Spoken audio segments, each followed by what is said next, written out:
সবুজে ছেয়ে যাচ্ছে আরবের মরুভূমি।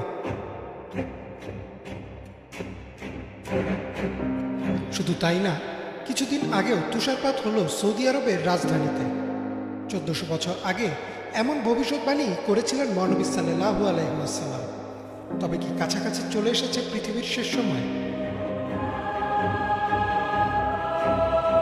সাম্প্রতিক বছরগুলিতে আরবের শুষ্ক মরুভূমির বিস্তীর্ণ অংশ সবুজ হতে শুরু করেছে। বিভিন্ন নতুন প্রযুক্তির পেছনে কোটি কোটি ডলার খরচ করছে এই অঞ্চলের সরকার প্রধানরা। বিভিন্ন সরকারি বেসরকারি উদ্যোগে শুরু হয়েছে এই সবুজ বিপ্লব। শুধু তাই না, দুবাইয়ে শুরু হয়েছে কৃত্রিম মেঘ দিয়ে বৃষ্টিপাত, অর্থাৎ প্রচুর টাকা খরচ করে বদলে ফেলা হচ্ছে এই আরবীয় উপদ্বীপের চেহারা। আজ থেকে প্রায় 1400 বছর আগে মহানবী সাল্লাল্লাহু আলাইহি ওয়াসাল্লাম এমনই এক ভবিষ্যৎবাণী করেছিলেন। তিনি বলেন, ততক্ষণ পর্যন্ত কিয়ামত সংগঠিত হবে না যতক্ষণ না সম্পদের প্রাচুর্য এত বেশি হবে যে কেউ জাকাত দিতে চাইবে কিন্তু তা গ্রহণ করার মতো কাউকে খুঁজে পাওয়া যাবে না। আর আরব অঞ্চল ভরে উঠবে সবুজ অরণ্যে ও নদীতে। হাদিসটিতে উল্লেখযোগ্য বিষয় হচ্ছে, মহানবী সাল্লাল্লাহু আলাইহি ওয়াসাল্লাম শুরুতে সম্পদের প্রাচুর্যের কথা বলেন।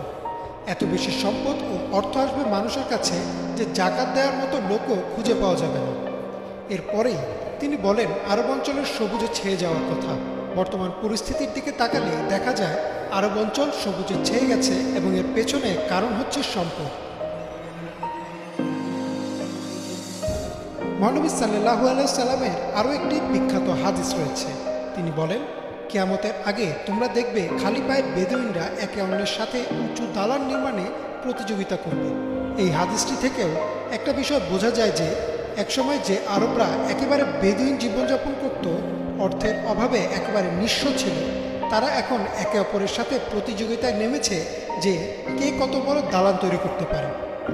অর্থাৎ গত শতাব্দীর শুরুতেও যারা অন্য রাষ্ট্রের অনুদানের দিকে চেয়ে থাকত, তাদের এখন এতই সম্পদ যে তারা বড় বড় স্থাপনা তৈরি করছে, বিভিন্ন গবেষণায় বিনিয়োগ করছে।